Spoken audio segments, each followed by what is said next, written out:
Kita ngebet banget atau pengen banget untuk meraih impian dengan secepat-cepatnya.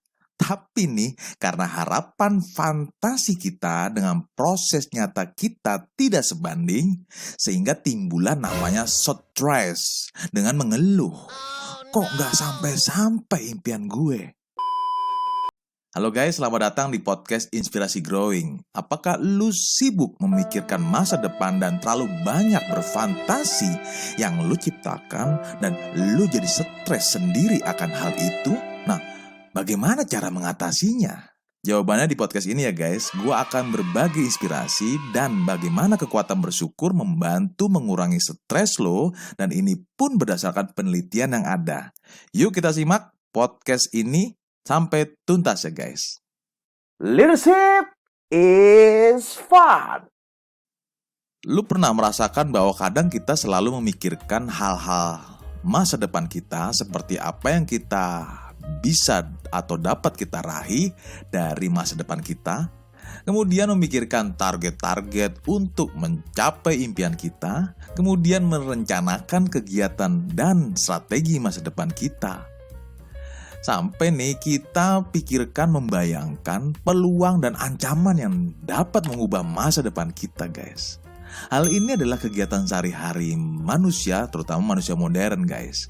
Dan gue rasa wajar juga kok kalau kita memikirkan masa depan kita. Nah yang menarik, terlalu berlebihnya fantasi-fantasi masa depan yang diciptakan pada diri kita sendiri guys. Dan kita tuh ngebet banget atau pengen banget untuk meraih masa depan itu dengan secepat-cepatnya. Tapi ini karena harapan fantasi kita dengan prosesnya tidak sebanding, sehingga timbullah namanya stres dan mengeluh. Kok nggak sampai-sampai impian gue? Itu pertanyaan terbesar. I don't know. Ya nggak guys? Dan yang menarik, kita sampai nggak sempat bersikap bersyukur atas kehidupan ini. Padahal kekuatan bersyukur sebagai penunjang proses masa depan kita guys. Di podcast ini gue akan kupas apa itu bersyukur. Manfaat bersyukur itu apa saja. Kita akan belajar dari peneliti ilmiah bahwa bersyukur adalah sikap batin yang punya efek sangat membebaskan dan sangat kuat guys. Berbagai penelitian ilmiah membuktikan bahwa efek bersyukur itu sangat baik, terutama bagi kesehatan mental dan fisik kita guys. Sangat efektif untuk menenteramkan batin dan menangkal berbagai kecewaan serta kepahitan guys. Pertanyaannya, apakah itu bersyukur? Oke, gue mengutip dari buku Psikologis Positif guys. Bersyukur itu dapat dibedakan menjadi 3, yaitu pertama, salah satu wujud emosi positif. Yang kedua adalah salah satu kekuatan karakter yang kita punya. Yang ketiga adalah institusi yang memelihara dan menyuburkan bersyukur itu sendiri. Nah, video kali ini kita akan mengupas bahwa bersyukur itu sebagai emosi positif. Sebagai emosi positif, bersyukur adalah suatu perasaan yang menyenangkan yang khas guys. Jadinya yang berwujud syukur atau rasa terima kasih muncul ketika kita menerima kebaikan atau manfaat atau bantuan dari pihak lain guys. Coba sekali lagi ulangi. Gua ulangi sekali lagi ya guys, biar kita lebih jelas. Jadi wujud syukur atau rasa terima kasih akan muncul ketika kita menerima kebaikan atau manfaat atau bantuan dari pihak lain guys. Yang menarik, bantuan dari pihak lain sebenarnya tidak layak kita terima guys. Apalagi yang bukan disebabkan dari upaya kita sendiri.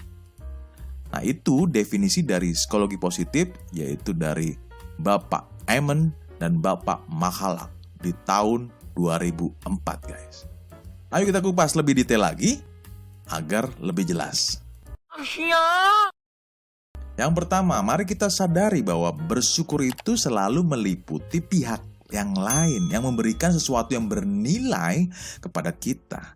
Jadi, pihak lain itu bisa dari orang lain, bisa dari sang pencipta, atau alam semesta guys.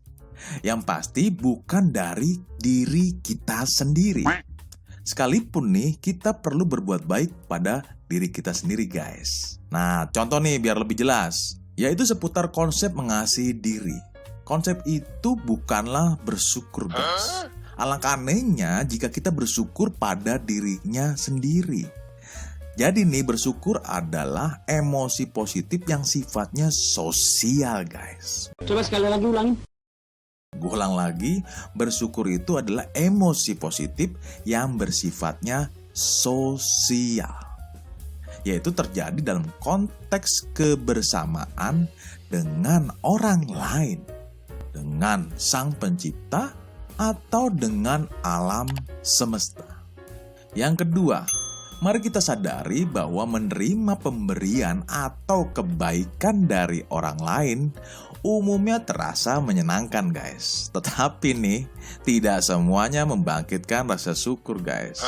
Nah, ada pemberian yang sekedar menimbulkan rasa senang. Misalnya nih, kita menerima tambahan uang transport dari kantor. Artinya, ada pemberian yang ya rasanya impas saja guys. Karena pemberian itu merupakan hak yang kita raih, bener nggak guys? Dengan bekerja keras dan melakukan kewajiban yang kita punya. Itu pemberian yang belum tentu membangkitkan rasa syukur. Nah, ada lagi pemberian atau kebaikan orang lain yang justru membangkitkan penghayatan negatif guys.